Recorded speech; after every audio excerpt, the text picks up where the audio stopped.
taxpayers, this limit will be even higher.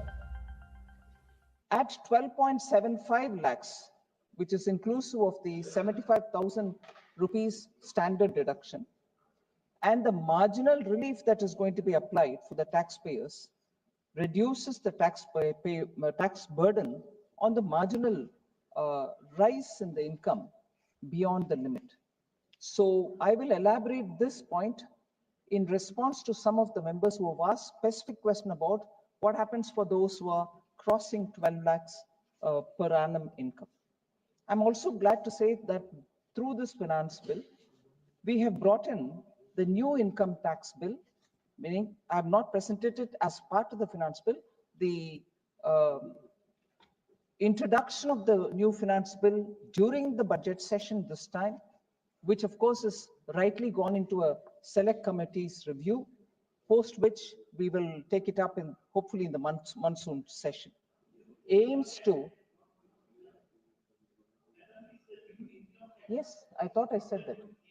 I said it is not brought through the finance bill. It is a new income tax bill. Thank you. So brought during this budget session, but hopefully we'll have it taken up for discussion in this house during the monsoon session. So during this budget session, sir, not only the provisions and also certain reformatory steps taken during the through the finance bill, the rationalization of customs also is a major thing that I'll come to talk about in a minute. So the steps taken for the customs duty reduction are also post elaborate discussion with the stakeholders. So there has been an element of Janbhagidari, both in the preparation of the new income tax bill and in the larger finance bill itself. The other direct tax reforms, sir, are worth mentioning. We have brought down certain TDS and TCS provisions. We've increased the thresholds so that the deduction of tax starts at a higher threshold rather than a lower. In respect of sale of goods, the requirement of TCS, particularly under section 206C, 1H, is proposed to be done away with. We're completely removing it. Further, considering the difficulties which is faced by the taxpayer, we now propose to allow the benefit of 2 such self-occupied properties without any condition. And that is a major step which will benefit the middle class, because in order to prove that the second house is also under their occupation, they do quite a few of paperwork and diligence has to be kept up. We are now saying you don't even need to do the paperwork. We take it as you stated for the second such occupied property. In order to streamline the process of transfer pricing, sir, and to provide an alternative to yearly examination, we have proposed that a scheme of determining arm's length price in international transaction for a block period of 3 years at a time. So this will be in line with the global best practices. So annually, people do not have to rush to prove what the transfer pricing commitments will be. Further, we've also, with a view to reducing the litigation and provide certainty in international taxation, the scope of safe harbor rules have been expanded. Instead of having it narrow and expecting people to continuously come and prove that it is required for their business, we've widened it, and the safe harbor rules are therefore broader in favor of the assessee. Further, the presumptive taxation regime for non-residents is also now a lot more relaxed, particularly in the case of those businesses or resident companies which are operating in electronics manufacturing facilities, because electronics manufacturing demands supply of components in time, and those specific components will have to be brought in. If time lapses in their supply from the original equipment manufacturer, the production itself will suffer. So we've given them this particular presumptive tax regime so that the non-residents who participate in these services, particularly given to a resident company, can benefit. So also for the startups, again, which is primarily for the middle class, government has proposed to extend the period of incorporation of startups by 5 years to allow the benefit available to the startups which are incorporated before 1/4/2030. So that's been an extension given so that there's greater participation of the newer registering startups as well. Again, to promote IFSC, the International Financial Services Center, government has proposed specific benefits to ship leasing units, to insurance offices, treasury centers of global companies which set up business in the IFSC. In order that they can claim benefits, the cutoff date of commencement for the commencement in IFSC has also been extended for 5 years, that is up to 31/3/2030. So these are in brief the steps through this finance bill taken up for direct taxation.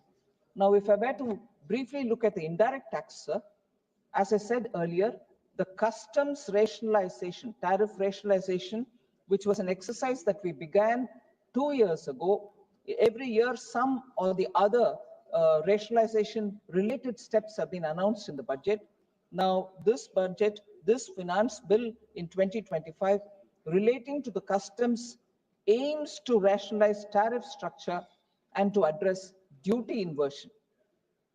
These will also support manufacturing units, domestic value addition, promote exports, facilitate trade, and also provide relief to the common people. So that has to be highlighted because it's not just the new income tax bill which is coming, but this finance bill itself is talking about rationalization of customs, which is a very big step forward so that importers can benefit from it. Exporting industry which import parts can also become cost competitive. So budget 2025, sir, we aim to boost domestic production and enhance export competitiveness by reducing duties on raw materials and inputs, making domestic products more cost effective, as I said a minute ago. So taking forward the comprehensive review of customs, about which I would like to elaborate, the rate structure announced in July 2024 budget, we are taking that forward. So as I said, the exercise began 2 years ago. We made a major announcement in July 2024 budget. We are taking it further in this budget also. So this finance bill actually proposes to remove 7 customs tariff rates for industrial goods. The 2 tranches of rationalization of customs tariff carried out so far have reduced the number of tariff rates from 21 to 8, including the zero-rated goods. Many Indian exporters have become cost competitive. And one matter which will interest honorable members is when you're looking at cess and surcharge, we made sure that on no one item on the customs duty where it is being imposed, both cess and surcharge would be imposed. We are looking at that, and therefore in this budget, in the finance bill, we have proposed that only one can be applied, and therefore only one cess or surcharge will be applied on any one item. So for instance, social welfare surcharge will be now exempted from 82 tariff lines which are subject to a cess. So the double burden of both cess and surcharge on any particular item is being removed. In addition, sir, we also propose to add 35 additional capital goods for EV battery manufacturing and 28 additional capital goods for mobile phone battery manufacturing to the list of exempted capital goods to boost domestic manufacturing. So this will actually have a bearing.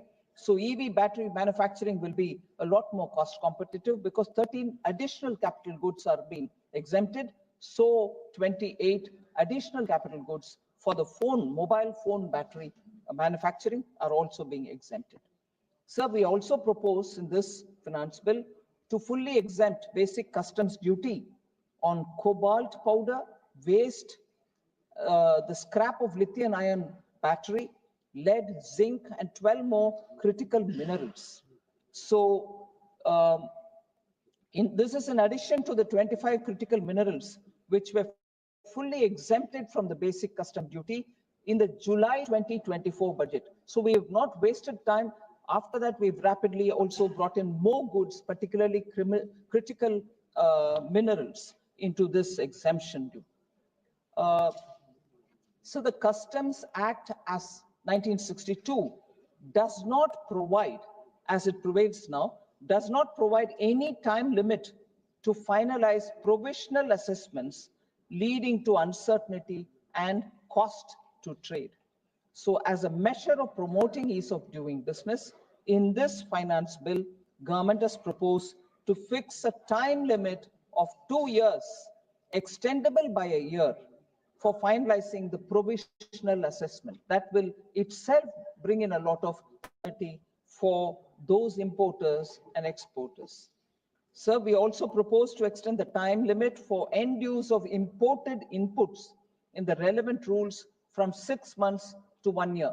What this actually means is some exporters, in order that they produce goods for export, import some components.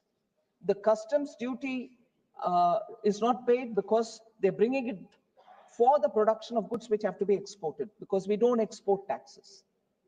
But for that use of that component which is imported, we normally give 6 months, saying you brought it in June 2025, by December 2025, you should have sent that product out, that product which you manufactured with this particular item imported.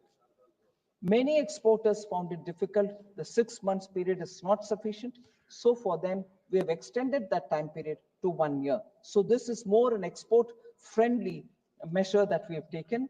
So we have actually allowed the industry to better plan their imports, and also we are providing operational flexibility.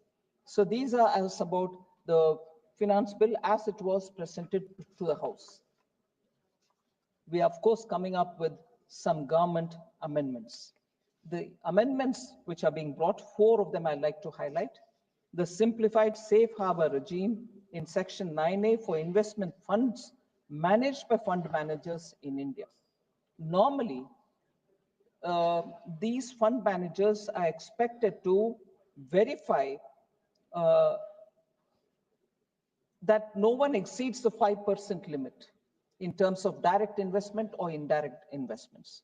So it is proposed to be made further simpler by removing this 5% for monitoring indirect investment, because it becomes too cumbersome for them to search for who the investor is indirectly, and that itself hampers investment. So we are removing that.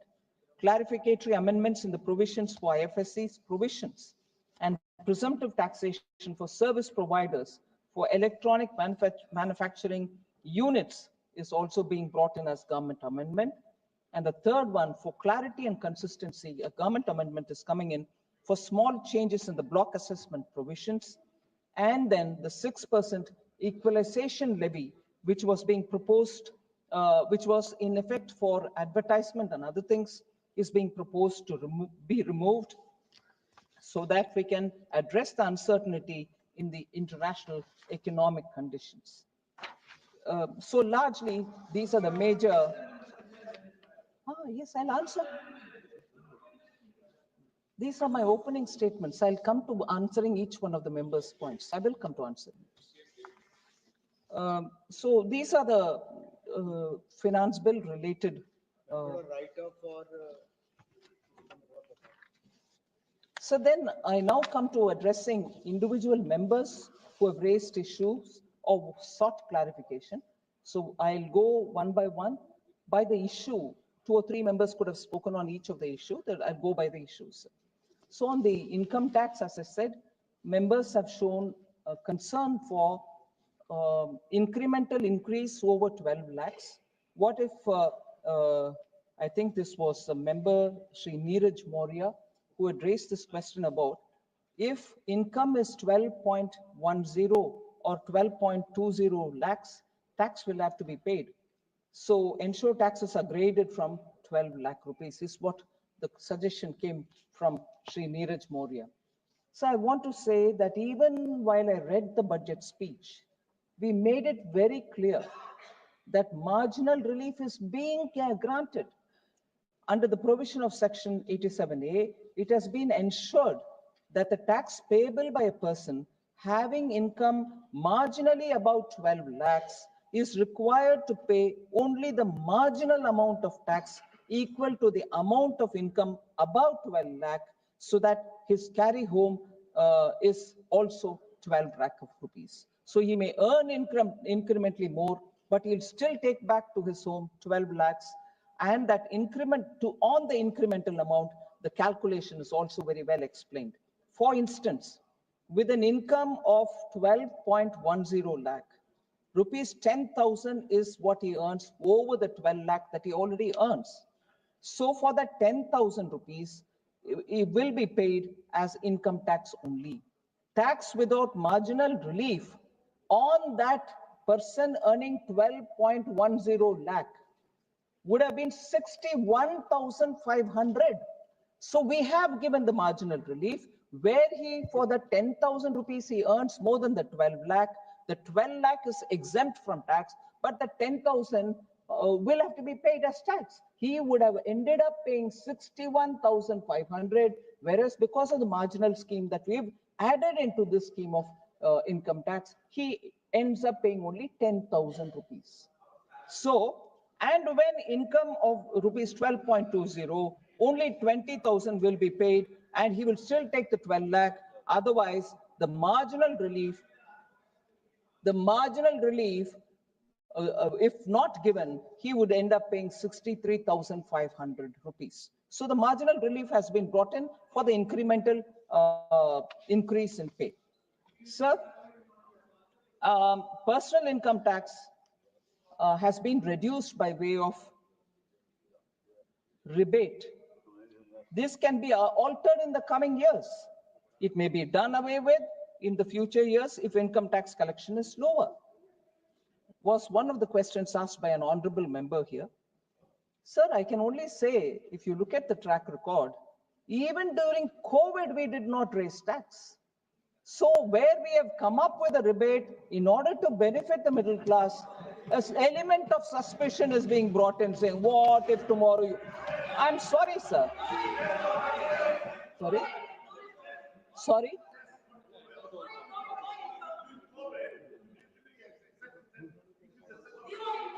Sorry?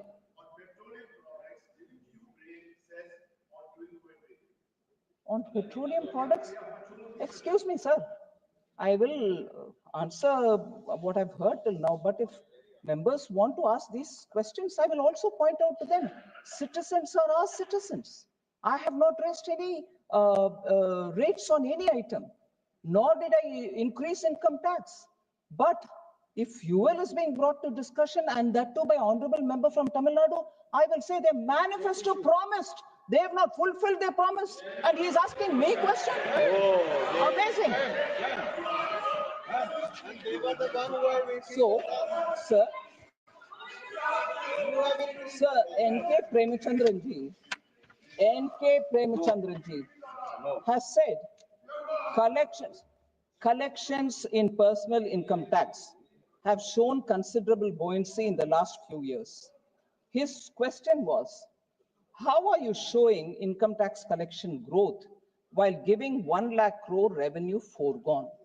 I want to let the honorable member know, N.K. Premchandran ji, the calculations are not done without taking these 1 lakh foregone, income tax reduction. We've spent a lot of time, and most often, in fact, I would want you to please look at the last 5-6 years of the budgets. I've been accused of underestimating, never overestimating, but I've replied each time saying our calculations are realistic. And that is what I will use to explain in answering your question. Collections in personal income tax have shown considerable buoyancy, sir, in the last few years. They have been increasing around 20% year on year. For the year 25-26, the income tax, personal income tax projection is 13.6 lakh crores. The RE for 24-25, I'm talking of the projected, which is BE for 25-26, is 13.6 lakh crores. The RE of the year that we are completing, which is completing on 31st March now, is 12.2 lakh crores. So 12.2 lakh and going to a BE of 13.6 is done with a certain realistic calculation.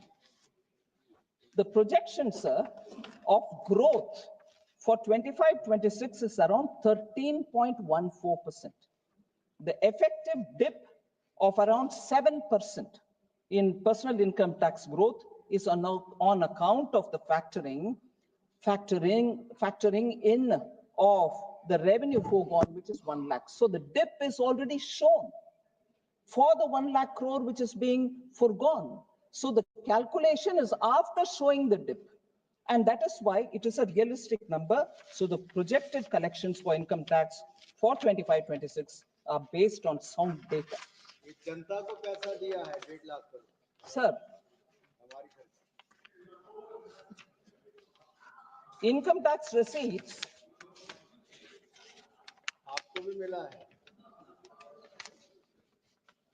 so the growth rate question which Shri N.K. Premchandranji raised, I think I have sort of answered it. I'll now move to the privacy issues which people have raised. Privacy issues, which is not so much the finance bill related matter. It is a matter which is being taken up from the new income tax bill, which is with the select committee.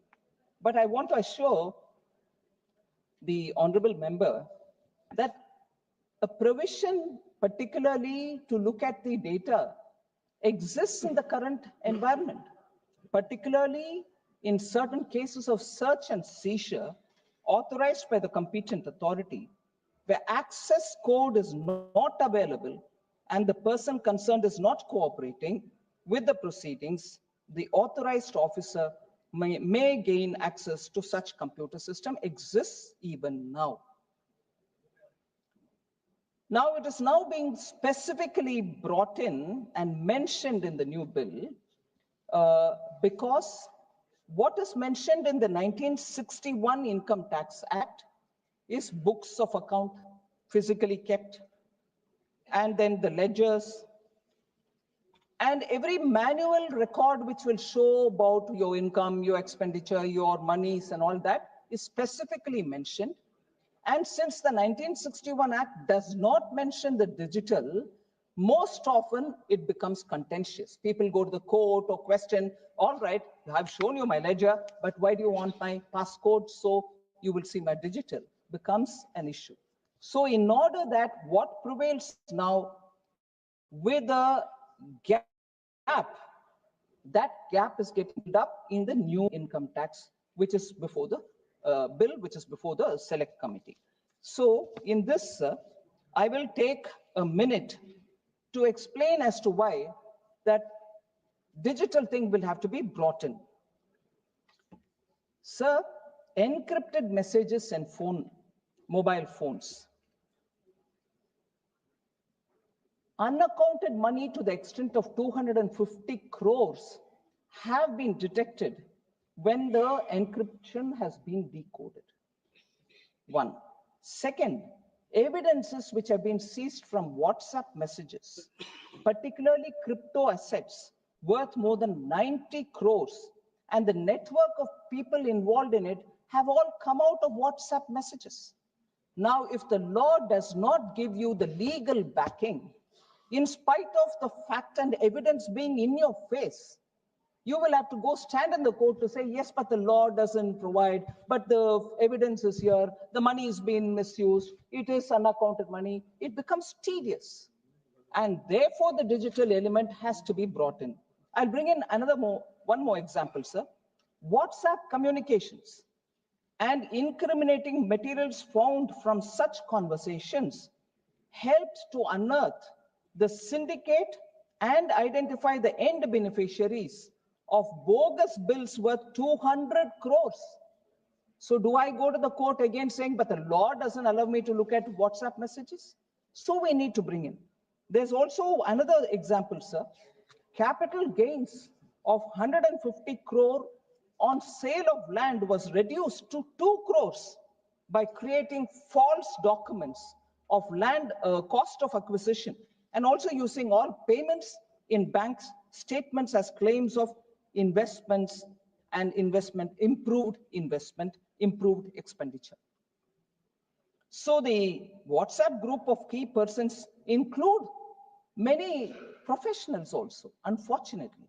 So we had to contemplate on how to be lawfully on the side of law to say that these evidences which are incriminating in themselves, therefore it has been brought in. I can also give one more, which is evidences have been found with the help of Google map history. So in the case of Google map history, sir, found on the phone was used to determine the frequented locations of individuals who enabled location history. This enabled detection of hideouts where cash and unaccounted transactions are kept, and that also came of help. So there is a need for us to change or add the digital elements into the act itself. So one last example for that, sir. The prohibition of Binami properties, Instagram accounts was used to establish the beneficial ownership of vehicles. Expensive vehicles, no ownership details, track it at the going backward and forward. We could break the case by using Instagram. So benefit of technology for the sake of country's exchequer.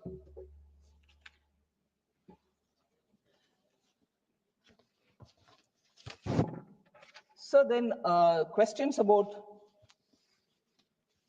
pending appeal cases, that CBDT has poor dispute management and pursues all cases. So I would like to say, sir, in order to reduce the number of pending appeals, several measures have been taken by the CBDT. One such a thing is the enhancement of monetary limits for filing of appeals by the department before the Income Tax Appellate Tribunal, High Court, or the Supreme Court. Creation of new posts of joint commissioners for appeals exclusively. Also, we came up with the direct tax Vivad Se Vishwas scheme in 2020 and also in 2024. Twice we brought this, and this has helped in reducing the pending appeals. And the famous, or not so famous, repetitive appeal.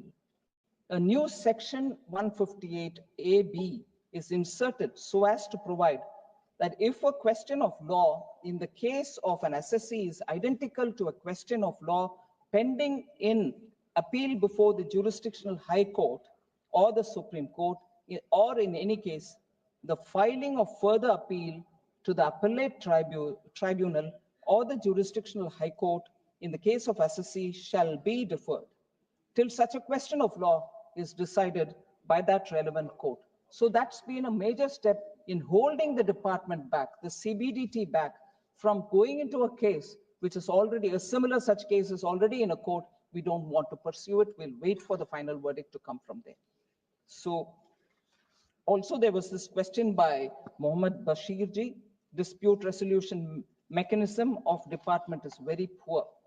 So I want to inform the member that the dispute resolution mechanism following the measures that we've taken, provided we've brought in a provision of updated returns, and that's been introduced for voluntary compliance.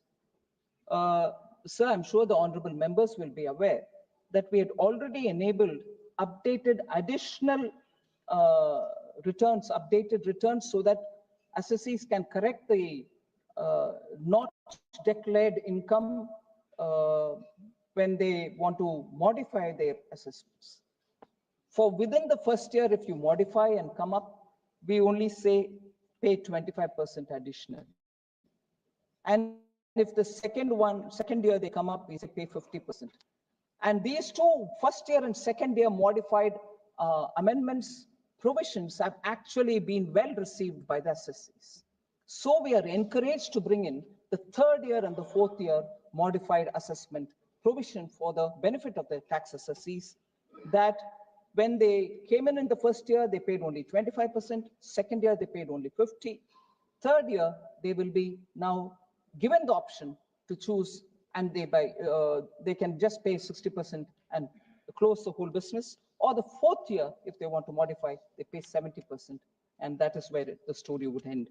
So the dispute resolution committee has also been constituted. A taxpayer having taxable income of up to 50 lakh and disputed income of up to 10 lakh shall be eligible to approach the committee for relief, and therefore that element of uncertainty is being removed. E-verification system is also being brought in to increase voluntary tax compliance. E-verification system 2021 was notified in December 2021. I just wanted to highlight that, sir.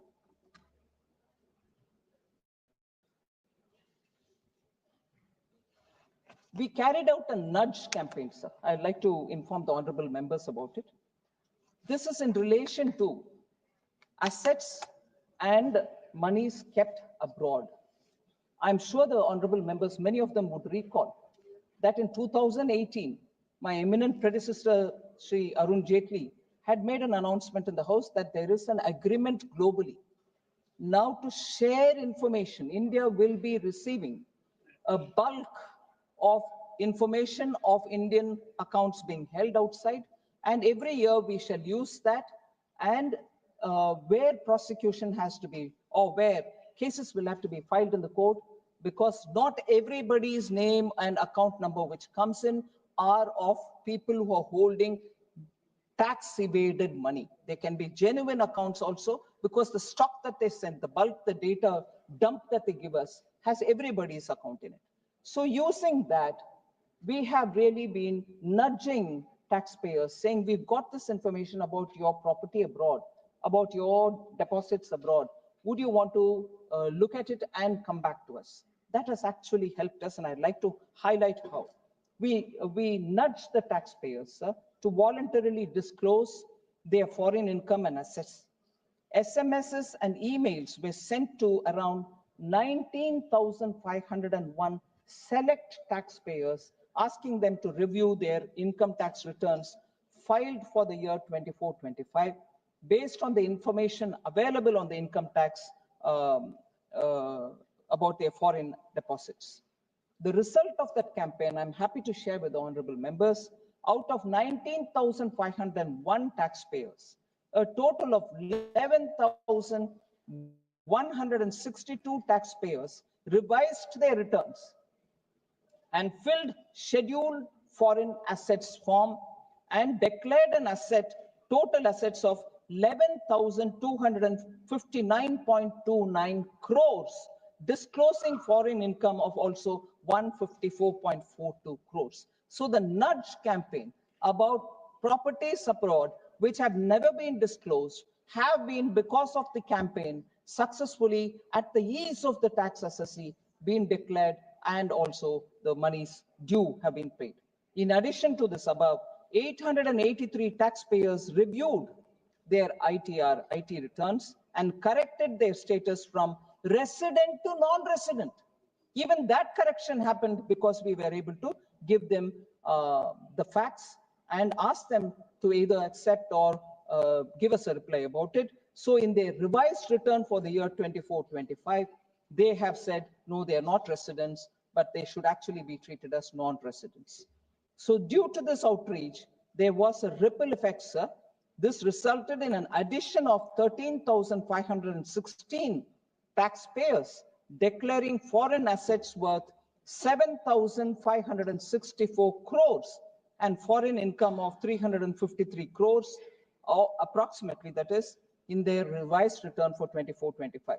So cumulatively, this simple nudge has resulted in declaration of foreign assets worth 29,208 crores and foreign income up to 1,089 crores in the Schedule FA by 30 30,161 taxpayers. So this attempt by the Government of India to make sure people who have not declared their assets can now declare it by us taking a proactive nudge-based approach. So I'm very happy that this step is being responded well by the assessees as well.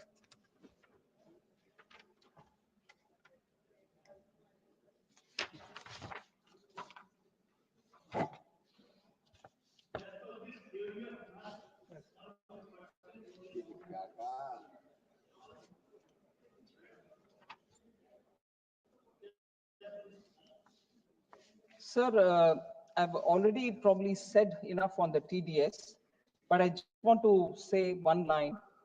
So the two pillars of TDS related problems are non-filers and the search for the valid PAN number.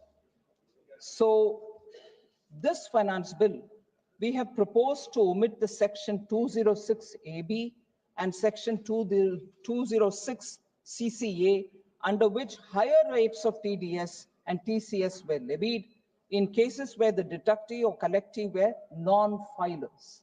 Most often, non-filers were the ones on whom action had to be taken because they collected the TDS but did not deposit with the government's account, or they did not show because PAN and Aadhaar card linkages were not available with them. So we have very clearly said, in order to reduce the compliance burden, particularly for very senior citizens, certain non-residents, etc., we have clearly kept on the PAN and Aadhaar, we have kept the non-residents and also senior citizens out, and this provision has also been brought under the omission category.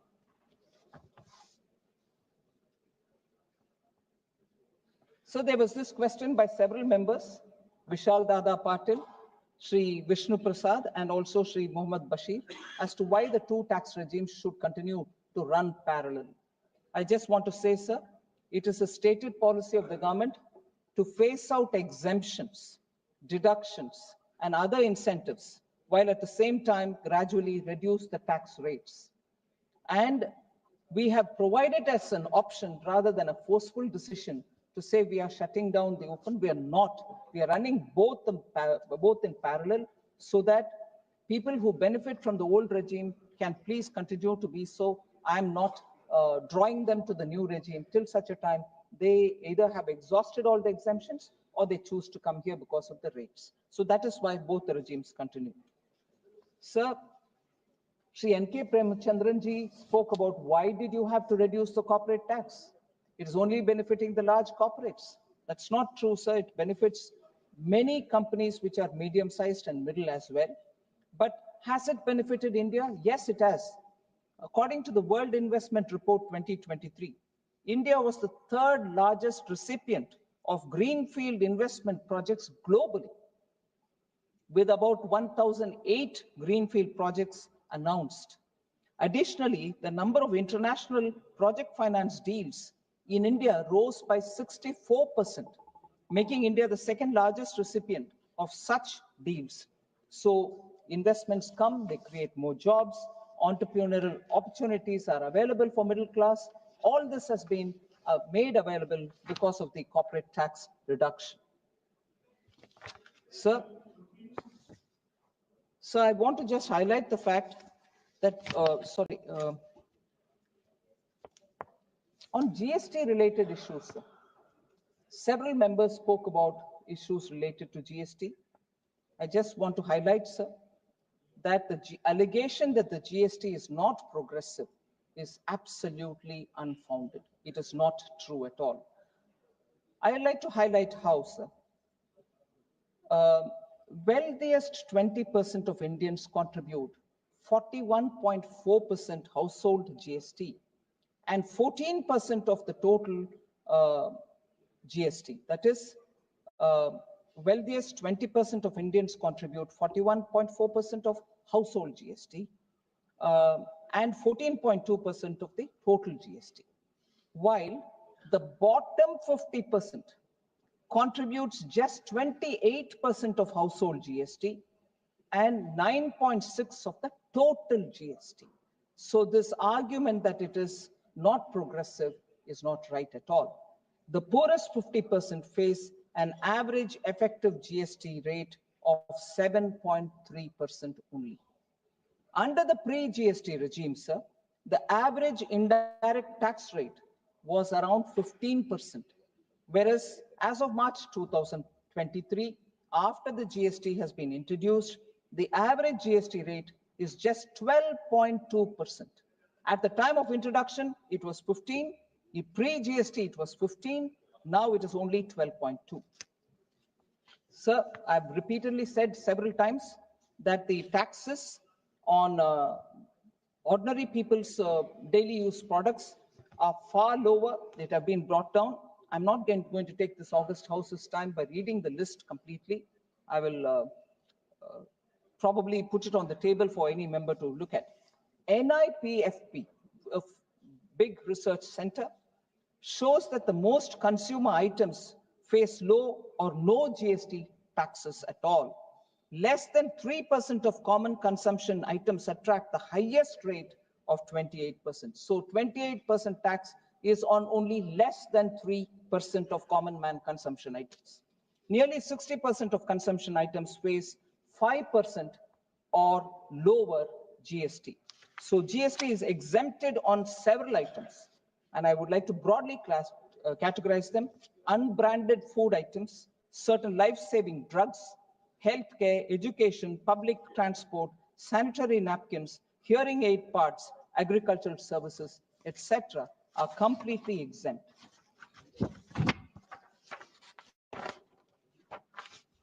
So, several members seem to have said no discussion on reducing GST and reduce the number of slabs in this parliament. So the GST Council is a constitutional body.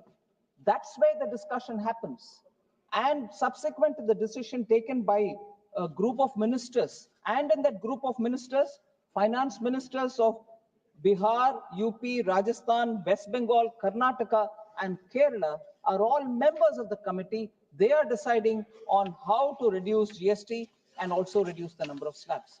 Post that, if there are any amendments to be made in the CGST, we will come here. So the discussion on the reduction can be a part of the general discussion, but the actual discussion and the decision happens at the GST Council. So, sorry.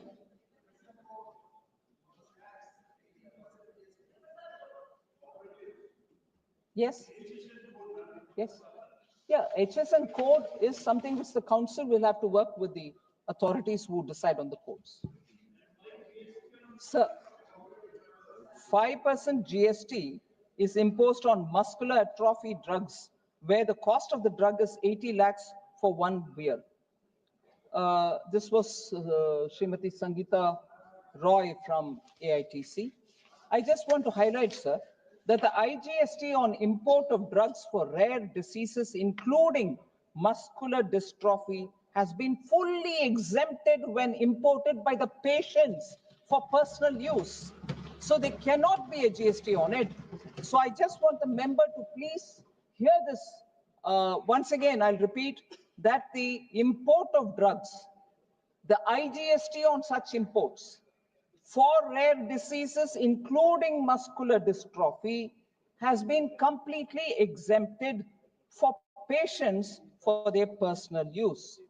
Second, they are also exempted for person or institution which are recommended under the listed centers of excellence for their research or for any other testing. So they're all exempt, sir. So they were questioned. Hebe Aiden had raised this question about how Lord Ayyappa's Prasadam has been put under GST. And also talking about food prepared, like rice dumplings, are also under GST.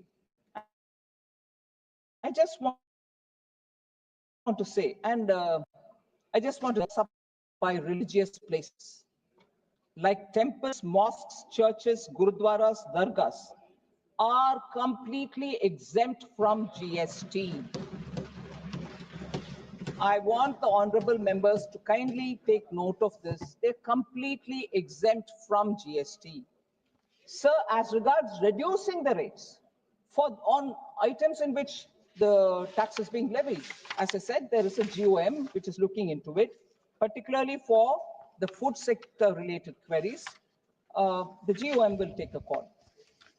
So then, 18% GST on prosthetics is insensitive.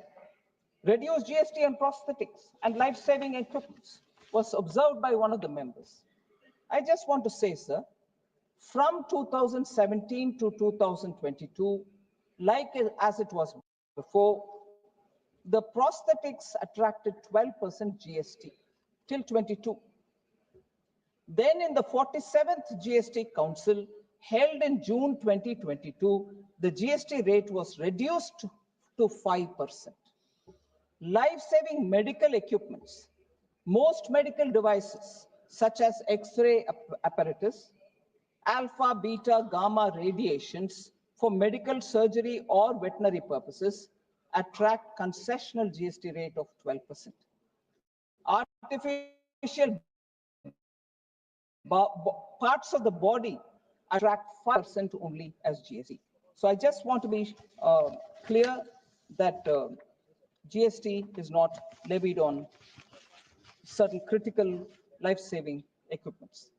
So there was this question about Suksham Sinchai, the micro irrigation. Devesh Shakya, member, asked this question. The GST rate on drip irrigation systems, including lateral sprinklers and products, has been reduced from 18% to 12% as per the decision taken by the 25th GST Council meeting on 18 January 2018. On the GST cess, there was a DMK member, Malayarasan, sorry, the spelling is wrong here. Malayarasan ji had asked this question on GST compensation, sir. I think I've answered this question several times. GST compensation, first of all, let me make it clear. There is no due whatsoever to states on GST compensation. When they have sent the utilization certificate or audited certificate, not utilization, the auditor's AG certificate, everybody's money has been given. The law itself says that after June 30th, 2022, there's no compensation cess. So we are not collecting. What we are collecting now is actually being collected to repay the debt that was taken during the COVID time. When there was no income to share, we had to borrow to give the states, and that is what is being collected now, and that's also should be ending by early 2026, which is another 7-8 months. So on the GST or insurance, again, the GOM is looking at it, and they will come with a decision, and that can be taken up by the GST Council, so I'm not elaborating much on it. So GST, again, like the temples, there has been this question about, are you levying GST on education and healthcare related items? Again, I want to explain, sir. Following are the exemptions that are already provided to the education sector. Services provided by an education institution to its students, faculty, and staff are completely exempt. Services by an education institution by way of conduct of entrance examination is exempted. The following services are also exempted. Services related to admission to or conduct of examination by such institutions are exempt. If provided to preschool or up to higher secondary schools, any service, such as transportation of students, transportation of faculty and staff, catering, including midday meal schemes sponsored by the central government or state government or the union territory, security or cleaning or housekeeping services performed in such education institutions are all exempt from GST. Supply of online educational journals or periodicals are exempt, and that is also provided for higher education institutions. Educational institution has also been defined. I just want to clearly say, so what is an educational institution? Defined as an institution providing services by way of preschool education, education up to higher secondary school or equivalent, education as a part of curriculum for obtaining qualification recognized by any law for the time being in force, and education as a part of an approved vocational education course. Similarly, sir, when it comes to health, GST is fully exempt on healthcare services provided by a clinical establishment, an authorized medical practitioner, or a paramedic, and healthcare services includes diagnosis for illness, injury, etc., in any recognized system of medicine in India, and that's been clearly stated in the Central Act as well. So there was this question about reduction of GST on agricultural inputs. I just again want to explain, sir. Seeds attract zero GST. There's no GST on seeds. 5% GST on fertilizers. Agricultural implements, manually operated or animal driven, and hand tools attract zero GST. And then tractors attract 12% GST, agricultural pumps attract 12% GST. So a proposal to reduce GST on farm inputs like tractors from 12% to zero, farm inputs like drip irrigation system, other agricultural equipment, pesticides, fertilizers to zero was placed on the 45th GST Council meeting held on 17th September 2021, but the Council did not recommend it then in 2021. I want to just put that on record, but of course, now the group of ministers is looking into it. So the items will be looked at by the GOM and they will take a call, sir. Sir, there were several other questions related to the budget, not so much on to the finance bill. So I'm not taking those, except for the proposal.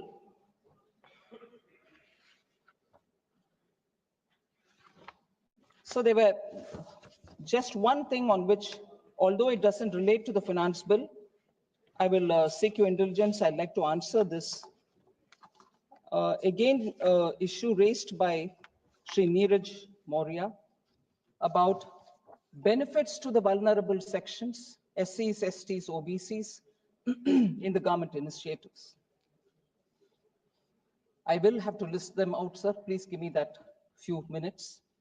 Sir, under PM Kisan, around 76% of the farmers are SC, ST, and OBC. I'm not sure if Neeraj Maurya ji is here, but I can see his party members being here. I hope you convey this to him. Under PM Awas Urban, in the last decade, 1.18 crore houses have been built for the poor. Of that, 1.18 lakh crores is 1 crore and 18 lakh. 42 lakh have gone for OBCs, and 23 lakh houses have gone for scheduled castes.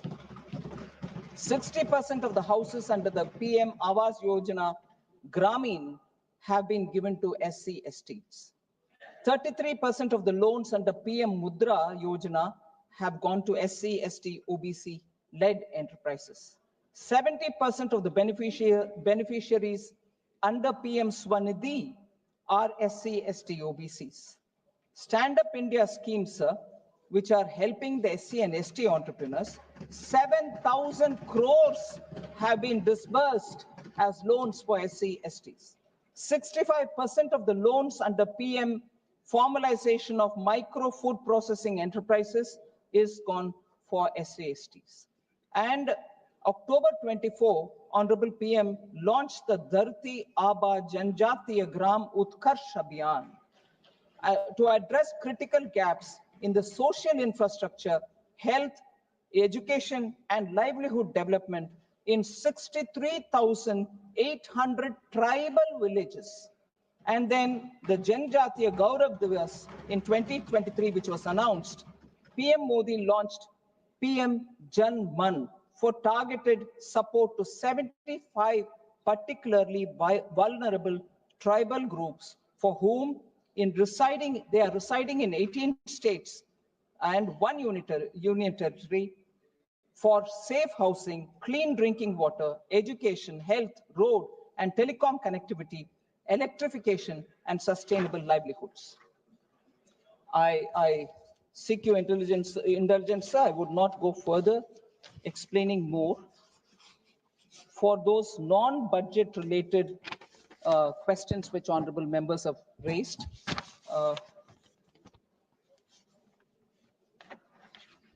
the benefits of PLI scheme and so on, I'm not elaborating more. KC Venugopal ji asked about the pay commission. I take this opportunity to explain. Sir, our government has always been sympathetic towards the employees and pensioners' issues. For the first time, this government has implemented the full parity between pensioners of pre and post 7th CPC, Central Pay Commission. Thus, all pensioners of the central government who had retired before 1/1/2016 are now drawing the same pension as employees who retired before 1/1/2016. That's the first one. Thus, the demand of pensioners regarding parity has been agreed to and implemented by our government under the leadership of Prime Minister Modi. Prime Minister Modi also approved the establishment of 8th Central Pay Commission to revise the salaries and benefits for central government employees in January 2025. Now, as regards the amendment, I'd like to highlight, just give a brief background so that Honorable Member Venugopal understands why this amendment. The 6th Central Pay Commission, all the issues, disparities, and even representations which were given by employees before making their recommendations. The 6th Pay Commission report was submitted in 2006. In March 2008, which thereafter, after careful consideration, was accepted by the government then, March 2008. The manner of fixing pension, which was recommended by the 6th Central Pay Commission, was similar to the previous CPCs.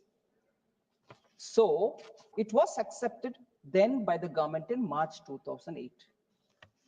By this amendment that we are bringing in, the government is actually restoring that which was accepted in March 2008, and the 6th Pay Commission recommendation therefore is being honored and respecting it as an expert body. That is what is the objective and the aim of this amendment which is being introduced in this. So 2008, Honorable Member Venugopal will know the government accepted it, and it is that which we are restoring today. Yes, because yes, I will. No, don't worry. I hear you. After 16 years. Oh, please, no. Please sit down. Honorable member, please sit down. I'll tell you. Why is after 16 years, sir? Several court cases were going on. We had to wait for the verdict to come. And then we've gone back to saying, yes, now all the hearings are over, verdicts have been received. We are going back to honoring the decision which was taken in 2008. But in between, there were litigation. How could I violate that? So I'm not misleading the House. Honorable Member Venugopal should please go back to analyzing if I've said anything wrong, and if this necessary amendment is reflective of a decision taken during their government. Thank you. Well, if you can cast out, yes, if you, You've done several wrong. We talk about it. We don't shy away. We don't shy away. But this decision, which was, I don't need to hide. I'm saying it openly. I'm saying it before you. If it wasn't in the court, I would have done it earlier. Thank you, sir.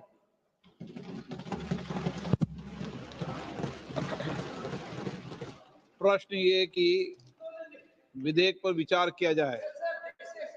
जो सदस्य इसके पक्ष में हाँ कहें, जो सदस्य विरोध में ना कहें, मेरे विचार में निर्णय हाँ वालों के पक्ष में, हाँ वालों के पक्ष में विधेयक पर विचार करने को प्रस्ताव स्वीकृत हो गया।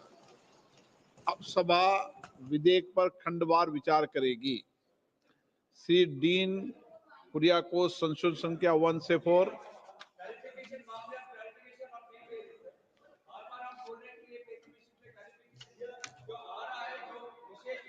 प्रश्न ये कि श्री डीन कुरियाकोस द्वारा प्रस्तुत संख्या 1 से 4 स्वीकृत किया जाए। जो सदस्य इसके पक्ष में ना कहें, सर मूव नहीं कर रहे, मूव नहीं कर रहे, ना कहें, सर मूव नहीं कर रहे ना, मूव नहीं कर रहे सर। वालों के संशोधन अस्वीकृत हुआ। श्री शौकत राय संशोधन संख्या 65 से 72। Sir, I move my amendments. Page 4, line 7 to 7. प्रश्न ये कि श्री शौकत राय द्वारा प्रस्तुत संशोधन संख्या 65 से 72 को स्वीकृत किया जाए। जो सदस्य इसके पक्ष में हाँ कहें, जो सदस्य विरोध में ना कहें, मेरे विचार में निर्णय ना वालों के पक्ष में, ना वालों के पक्ष में संशोधन अस्वीकृत हुआ। प्रश्न है कि खंड 2 विधेयक का अंग बने। जो सदस्य इसके पक्ष में हाँ कहें, जो सदस्य विरोध में ना कहें, मेरे विचार में निर्णय हाँ वालों के पक्ष में, हाँ वालों के पक्ष में खंड 2 विधेयक का अंग बना। माननीय मंत्री जी, संशोधन संख्या 25।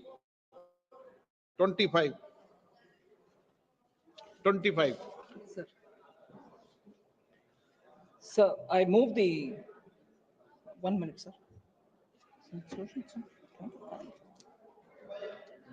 I move the amendment, sir, number 25. प्रश्न है कि माननीय मंत्री द्वारा प्रस्तुत संशोधन संख्या 25 को स्वीकृत किया जाए। जो सदस्य इसके पक्ष में हो हाँ कहें, जो विरोध में ना कहें, मेरे विचार में निर्णय हाँ वालों के पक्ष में, हाँ वालों के पक्ष में संशोधन स्वीकृत हुआ। प्रश्न है कि खंड 3 यथा संशोधित विधेयक का अंग बने। जो सदस्य इसके पक्ष में हाँ कहें, जो सदस्य विरोध में ना कहे, मेरे विचार में निर्णय हाँ वालों के पक्ष में, हाँ वालों के पक्ष में खंड 3 यथा संशोधित विधेयक का अंग बना। प्रश्न है कि खंड 4 विधेयक का अंग बने। जो सदस्य इसके पक्ष में हाँ कहें, जो सदस्य विरोध में ना कहें, मेरे विचार में निर्णय हाँ वालों के पक्ष में, हाँ वालों के पक्ष में खंड 4 विधेयक का अंग बना। माननीय मंत्री जी, संशोधन संख्या 26, 27।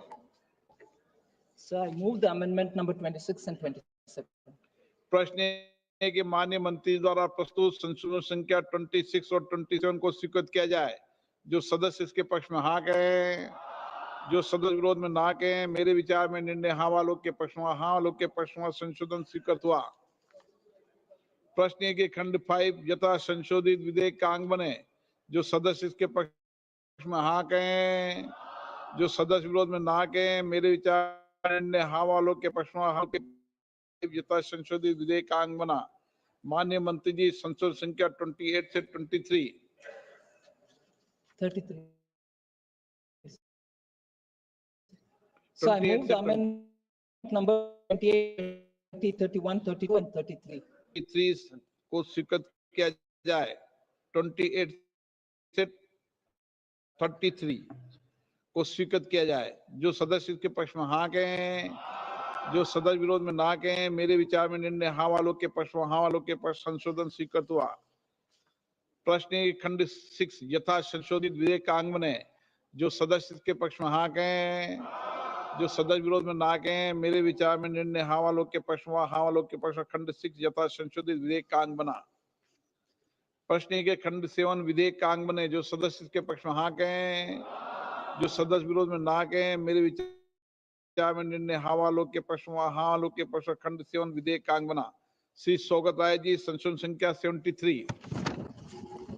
Sir, I move amendment number 73.